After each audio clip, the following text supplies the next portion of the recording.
যেমন পৃথিবীর একজন বিধর্মী ছিলেন হেরাক্লিয়াস। উনি মুতার প্রান্তরে 2 লক্ষ সশস্ত্র বাহিনী ভিলেনদেরকে নিয়ে গিয়েছিলেন শুধুমাত্র কেবলমাত্র সাহাবীদের সঙ্গে ফাইট করার জন্যে। কিন্তু হেরাক্লিয়াসও সেই জায়গায় জিততে পারে নাই, পরাজিত হয়েছে। এই রাজা হেরাক্লিয়াসের যদি কখনো ঠান্ডা পানি পান করতে মনে চাইতো, উনি মাটি খনন করে, মাটি গর্ত করে ভিতরে কলস ঢুকায় দিত। লম্বা টাইম কলস ভিতরে রাখার পরে সেখান থেকে কলস বের করলে পানিগুলি ঠান্ডা হতো। বলুন দেখি, ঠান্ডা পানির জন্য এখনো কি তাই করতে হয়? ফকিরের ঘরেও এখন ফ্রিজ আছে, শুধু 10 মিনিট রাখলেই ঠান্ডা পানি বের হবে। আগের যুগের রাজা যা পায় নাই আমরা এখন বেশি পাই। শুধু এগুলি না, আগের যুগের রাজা বাদশারা উন্নত চিকিৎসা পায় নাই যেটা এখন আমরা পাই। ওই সময়ের মানুষগুলির অবস্থা কেমন ছিল? কারো যদি যক্ষা হয়েছে তার আর রক্ষা হয় নাই, তাকে আর বাঁচানো যায় নাই।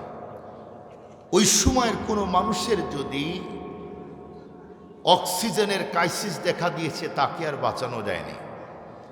ওই সময়ের কোনো মানুষের যদি ডায়রিয়ার কলেরা হয়েছে তাকেও বাঁচানো যায়নি।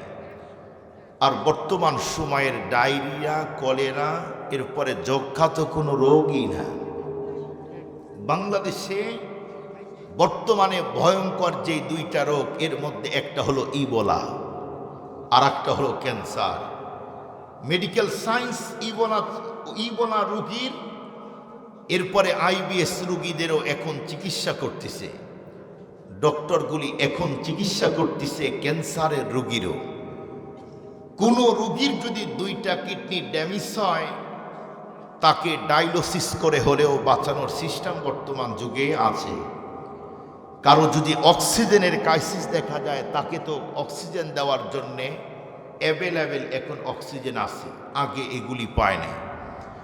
এই গ্রামের কোনো একজন ফকির কারো যদি হার্ট ব্লক হয়, বলুন তো দেখি, মানুষের বাড়ি বাড়ি ঘুরে 2, 4, 5 লক্ষ টাকা উঠিয়ে এটা চিকিৎসা করার সিস্টেম আছে না নাই?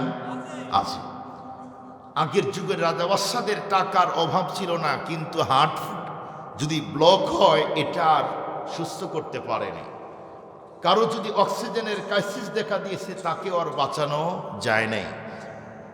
সেই যুগে টাকার অভাব ছিল না, কিন্তু মেডিকেল সায়েন্স, টাকা পয়সা থাকলো, ওই সময় চিকিৎসা ছিল না। বর্তমান যুগের উন্নত চিকিৎসা আছে।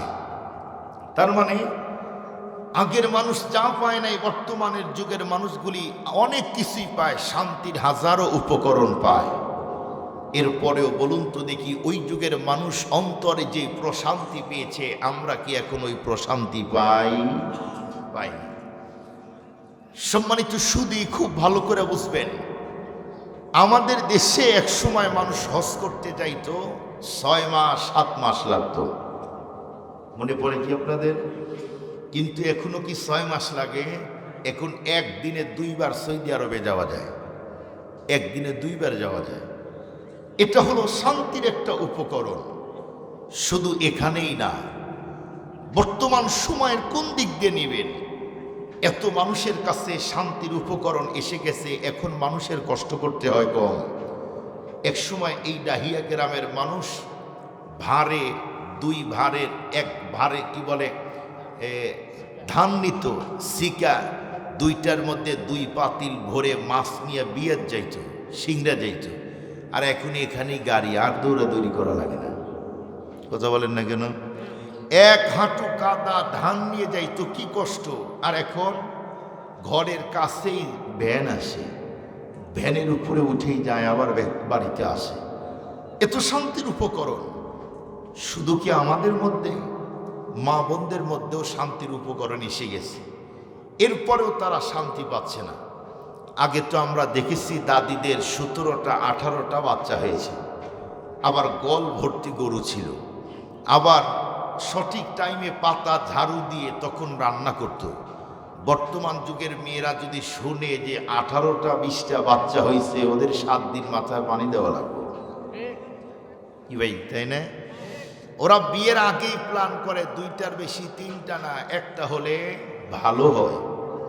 ওরা তো আগেই প্ল্যান করে। আর দাদি আর নানিদের কোনো প্ল্যান থাকে নেই। 5টা বাচ্চা হইলে 3টা প্রতিষ্ঠিত হয়েছে আর 2টা এদিক সেদিক হয়েছে, বাপ মায়ের দুঃখ হয় নাই। আর আমরা 2টার বেশি, 3টা না, একটা হলে ভালো হয়।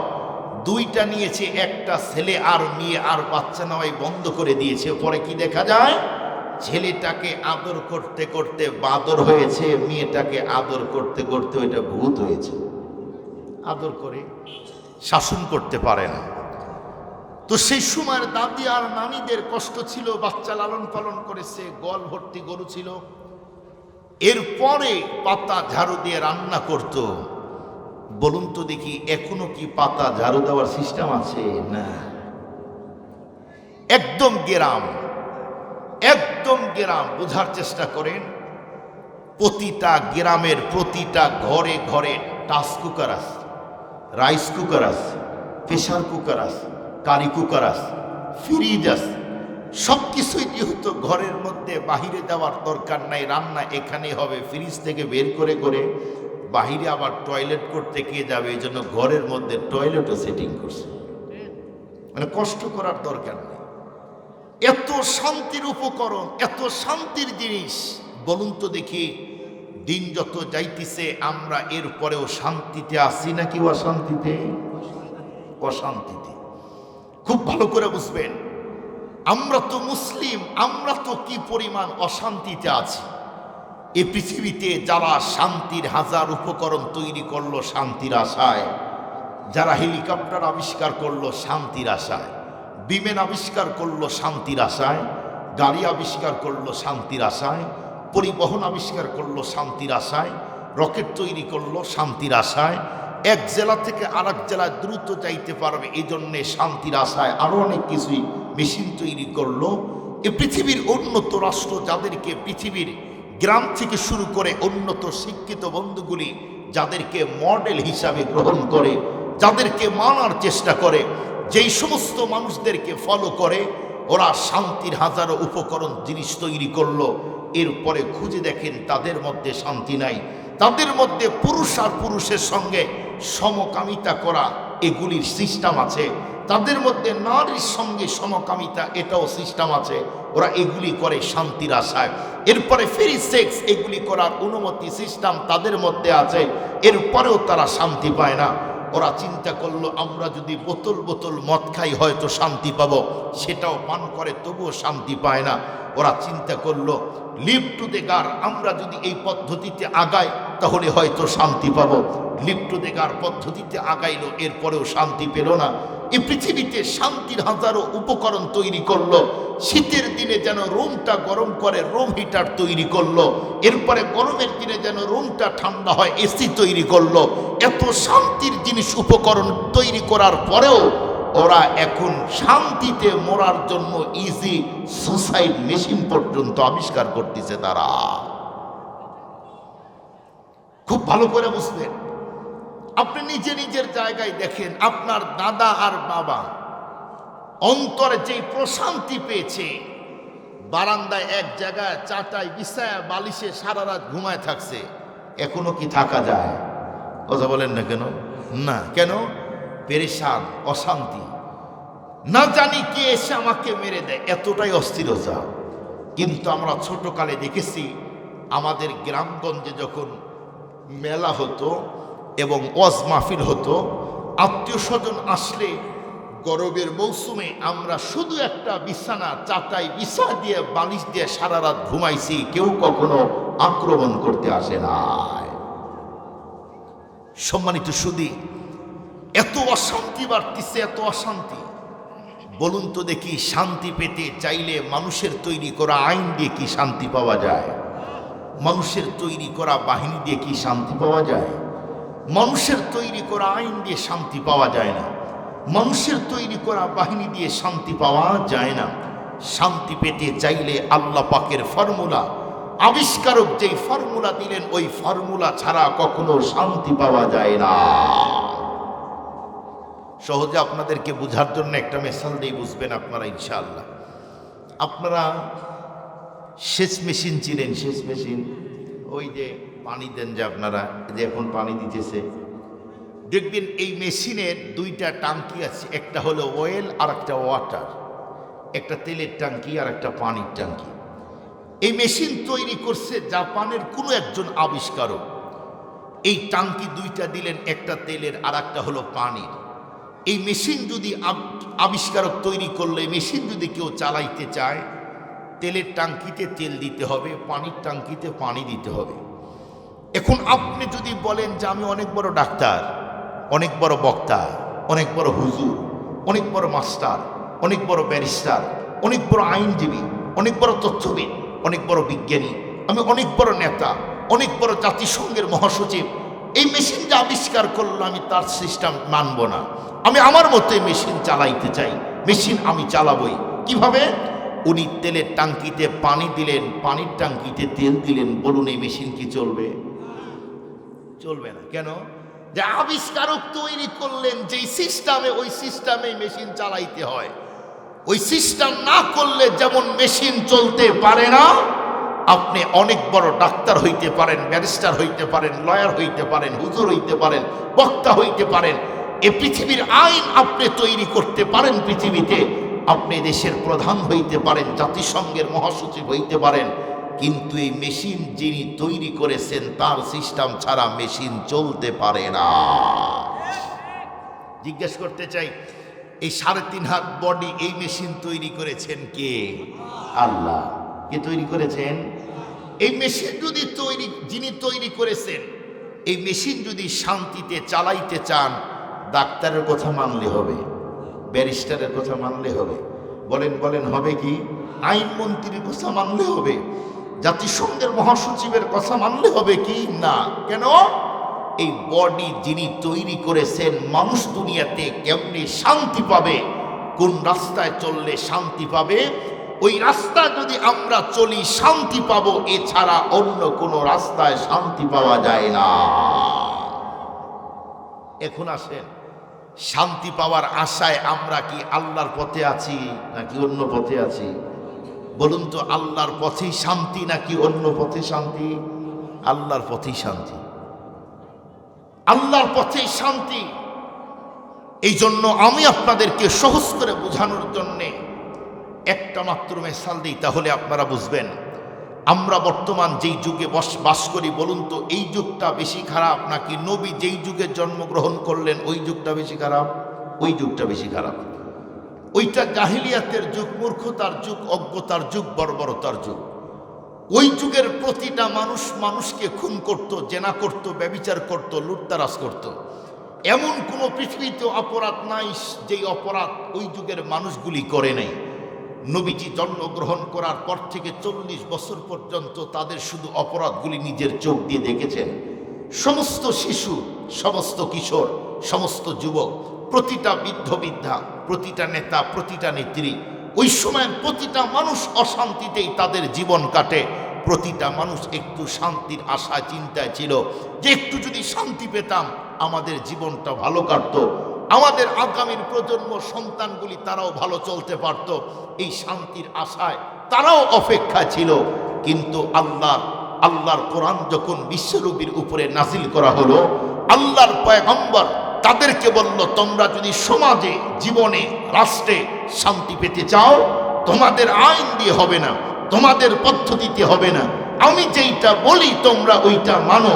যদি আমার কথা মানতে পারো, সমাজে শান্তি পাবে, পরিবারে শান্তি পাবে, রাষ্ট্রে শান্তি পাবে, পুরা পৃথিবী শান্তিতে ভরে যাবে। ওই সময়ের মানুষগুলি নবীজির কথা মানার কারণে ওই সমাজটা যেমন শান্তির সমাজ হয়েছে, বর্তমান পৃথিবীকে চ্যালেঞ্জ করে বলতে পারি, মানব রচিত আইন আর বিদ্যার জ্ঞান দিয়ে পৃথিবীর কেউ শান্তি পাইতে পারে না। এই সমাজ আর দেশে যদি শান্তি পেতে চায়, অবশ্যই আল্লাহ পাকের ফর্মুলা ছাড়া শান্তি পাওয়া যায় না। আল্লাহ ফর্মুলা লাগে, আল্লাহ ফর্মুলা লাগে। আল্লাহ পাকের ফর্মুলা সিস্টেম ছাড়া কখনো শান্তি পাওয়া যায় না। আল্লাহ পাকের ফর্মুলা লাগে। খুব ভালো করে বুঝবেন, ওই যুগের মানুষ যারা চুরি করত তাদের কারণে সমাজে অশান্তি ছিল। নবীজি শুধু একটা মাত্র ইঞ্জেকশন পুশ করে দিলেন, একটা, অনলি ওয়ান। কি সেইটা? আমি জায়াত পড়েছি, আল্লাহ পাক বলেন ওয়াত্তাকু ইয়াওমান তুরজাউনা ফীহি ইলাল্লাহ। আল্লাহ পাক আয়াত নাজিল করেছেন, নবীজি তাদেরকে বললেন, চুরি করো, ডাকাতি করো, ছিনতাই করো, ব্যভিচার করো, যা করো ভেবে করো, একদিন কিন্তু রবের সামনে দাঁড়াইতে হবে। তুমি আজকে চুরি করো, রবের সামনে দাঁড়াইতে হবে, হিসাব করে চুরি করো। তুমি মানুষের জায়গা দখল করে খাও, হিসাব করে খেও, রবের সামনে দাঁড়াইতে হবে। অন্যজনের আল ঠেলে ঠেলে জায়গা দখল করো, এইটা হিসাব করে ঠেলো, এটা কিন্তু হিসাব দিতে হবে। তুমি আজকে মানুষের সম্পদ জোর করে ভোগ করো, এইটার জবাব ওই দিন দিতে হবে। ওয়াত্তাকু ইয়াওমান তুরজাউনা ফীহি ইলাল্লাহ। যেই মানুষগুলি অবাধে জেনা আর ব্যভিচার করেছে, ওদেরকে আল্লাহর পয়গম্বর ডেকে বলল, যাই করো তাই করো, একদিন কিন্তু এইটারও হিসাব দিতে হবে, রবের সামনে দাঁড়াইতে হবে। প্রতিটা মানুষের দিলের মধ্যে যখন আল্লাহর সামনে দাঁড়াইতে হবে এই ভয় ঢুকে গেল, তখন আর আইন দরকার হয় নাই, তখন আর বাহিনী দরকার হয় নাই। এজন্য আমি এই গ্রাম হলেও প্রতিটা মানুষ আপনারা সচেতন। আপনাদেরকে বলতে চাই, আজকে আমাদের দেশের মধ্যে নজর করে দেখেন, প্রতিটা বাবা, প্রতিটা মা, প্রতিটা ভাই, প্রতিটা সন্তান, সমাজ থেকে শুরু করে রাষ্ট্রের প্রধান পর্যন্ত সবাই পেরেশান। কি করে সমাজে শান্তি আমরা পাবো, কি করে রাষ্ট্রে আমরা শান্তি পাবো? আমাদের এই অশান্তির দেশটা শুধু অশান্তির দিকে যায়। আমি তাদেরকে বলতে চাই, মানবরচিত আইন আর বাহিনী দিয়ে শান্তি পাবেন না। শান্তি পেতে চাইলে আল্লাহ পাকের যেই ফর্মুলা, নবী যখন ওই যুগের প্রতিটা মানুষের দিলে ইঞ্জেকশন পুশ করে দিয়েছে, প্রত্যেকের দিলে আল্লাহর সামনে দাঁড়াইতে হবে। এই ভয় ঢোকার কারণে ওই যুগের মানুষ সমস্ত অপরাধ বন্ধ করে দিয়েছে। আজকে বাংলাদেশের প্রতিটা মুসলমানের দিলে যদি রবের সামনে দাঁড়াইতে হবে এই চিন্তা ঢুকে যায়, কেউ আর কোনো অপরাধ করবে না। এবার বলেন, আমাদের কি অপরাধ বন্ধ হচ্ছে? কথা বলেন না কেন? একটু জোরে বলেন, বন্ধ হচ্ছে না? আমাদের সমাজে অপরাধ দিন দিন বাড়তিছে, বন্ধ হয় না কেন? দেখবেন আমাদের দেশে অনেক শিক্ষিত ভাই আছে, নামাজ পড়ে, রোজা করে, হজ করে, জাকাত দেয়, এরপরে ওমরা করে, অনেক নেকির কাজ করে, কিন্তু আবার মাঝে মাঝে টেবিলের নিচ দিয়ে বড় বড় প্যাকেট নেয়। আছে না? প্যাকেট নেওয়া বুঝেন আপনারা? প্যাকেট নেয়, ঘুষ নেয়। এই বসের যে অ্যাসিস্ট্যান্ট যে কাছে থাকে, সে বলে কি, স্যারকে চা খাওয়ানোর জন্য 1 লক্ষ টাকা দিতে হবে। বলে কি বলে না? জিজ্ঞেস করতে চাই, চা কিসের তৈরি, কত বড় যে এক চা খাইতে 1 লক্ষ টাকা লাগে? বুঝেন নেই আমার কাছে?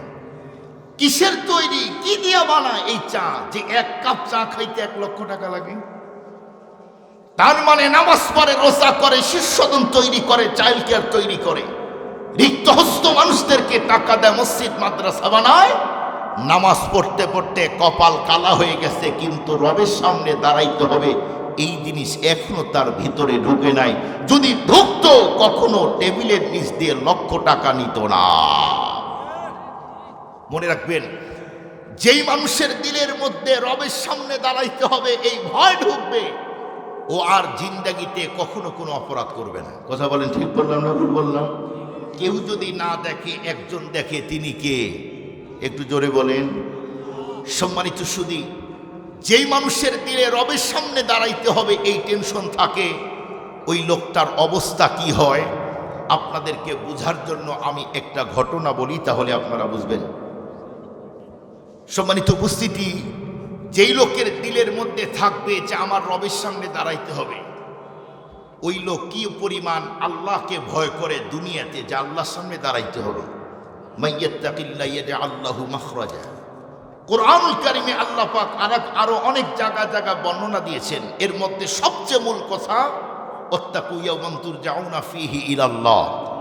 রবের সামনে দাঁড়াইতে হবে, এই টেনশন যার ভিতরে ঢুকবে, সে মানুষ খুন করেও পালিয়ে যাবে না। কথা বলেন না কেন? বিশ্বাস হয় না আপনাদের? একটা ঘটনা বলি। ভাই কথা বলবে দেন।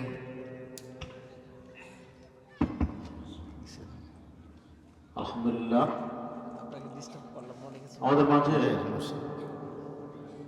উপস্থিত হয়েছেন প্রফেসর মোহাম্মদ সাইদুর রহমান, আসন্ন ত্রয়োদশ জাতীয় সংসদ নির্বাচনের নাটক তিন শিঙ্গা আসনে বাংলাদেশ জামায়াত মনোনীত দাঁড়িপাল্লার প্রার্থী মোহাম্মদ প্রফেসর সাইদুর রহমান সংক্ষিপ্তভাবে আপনাদের সামনে দোয়া নেবেন।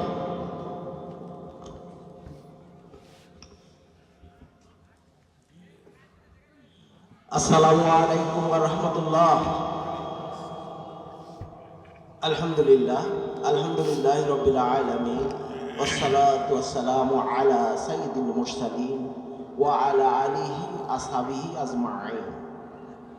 সম্মানিত আজকের এই মাহফিলের সভাপতি, সম্মানিত মেহমান যিনি খুব সুন্দর বয়ান করছিলেন, আমি দোয়া চাইতে এসে একটু কথন করলাম, দুঃখিত। সম্মানিত নেতৃবৃন্দ, আজকে বেড়াবাড়ি গ্রামের আমি মানুষ, যেহেতু ডাহিয়াকে আমি খুব কাছের মানুষ মনে করি। পয়গম্বর যখন দুনিয়া থেকে বিদায় নিল, এরপরে পৃথিবীর প্রথম খলিফা সিদ্দিক আকবর রাদিয়াল্লাহু তাআলা আনহু, যে সিদ্দিক আকবরের ব্যাপারে আমার নবী বলেন আফজালুন নাসি বাদাল আম্বিয়া, এই সিদ্দিক আকবর দুনিয়া থেকে যাওয়ার পরে দ্বিতীয় নম্বরের খলিফা হযরত ওমর ফারুক রাদিয়াল্লাহু তাআলা আনহু। আমরা প্রত্যেকেই জানি এই ফারুক আজমের বন্ধুরা আমার যখন শাসনামল চলতেছিল, সেই সময় মদিনা থেকে অনেক দূরে একজন বন্ধুরা আমার যুবক ছিল। ওই যুবকের দিলের মধ্যে পুরাটাই নবীর জন্য বন্ধুরা আমার পাগল পারা। যুবক বন্ধুরা আমার সারাক্ষণ নবীর জন্য পাগল, কিন্তু নবী নাই। নবীকে বন্ধুরা আমার এখন তো দেখতেও পাবে না। সেই যুবক তাবি বিশ্ব নবীর রওজায় বন্ধুরা আমার হাজিরা দিত, যখন একটু টাইম পাইতো আল্লাহর পয়গম্বরের রওজায় যাইত, কারণ নবীর জন্য দেওয়ানা।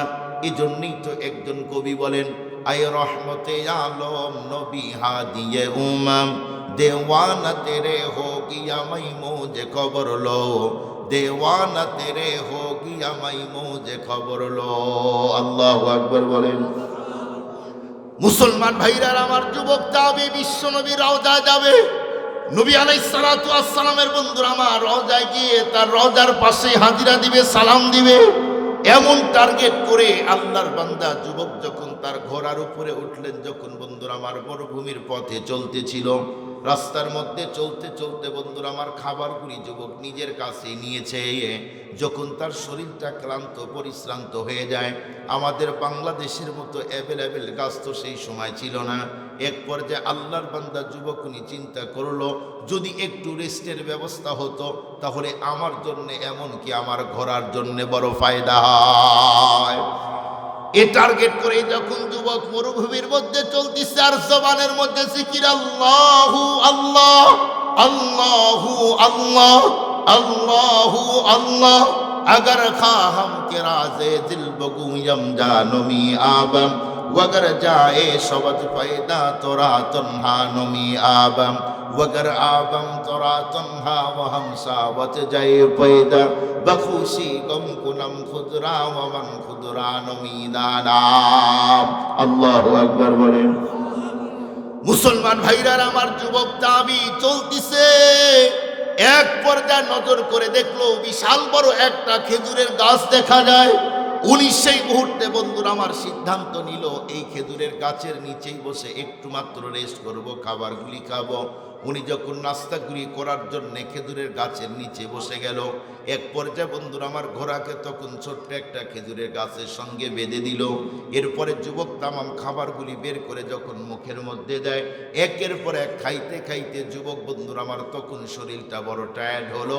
যুবক ভাবলো, একটু যদি খেজুরের গাছের সঙ্গে টেক লাগাই, আমি একটু ঘুমাইলেই আমার ক্লান্তি দূর হয়ে যাবে।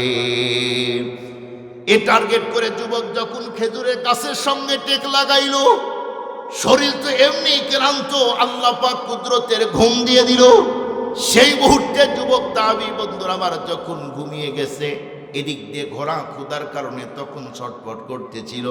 লম্বা টাইম পর্যন্ত বন্ধুরা আমার ঘোড়া যখন ছটফট করে, এক পর্যায়ে ঘোড়ার রশি যখন খুলে গেল, ঘোড়া সেই মুহূর্তে ক্ষুধার কারণে খাবারগুলি যখন খোঁজা শুরু করলো, একটু দূরে নজর করে দেখলো ছোট্ট ছোট্ট বন্ধুরা আমার খেজুরের বাগানগুলি দেখা যায়।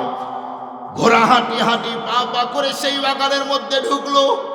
এরপরে ওই খেজুরের ছোট্ট ছোট্ট গাছগুলি খাইতেছে আর পা দিয়ে বাগানটা পদপিষ্ট করে দেয়।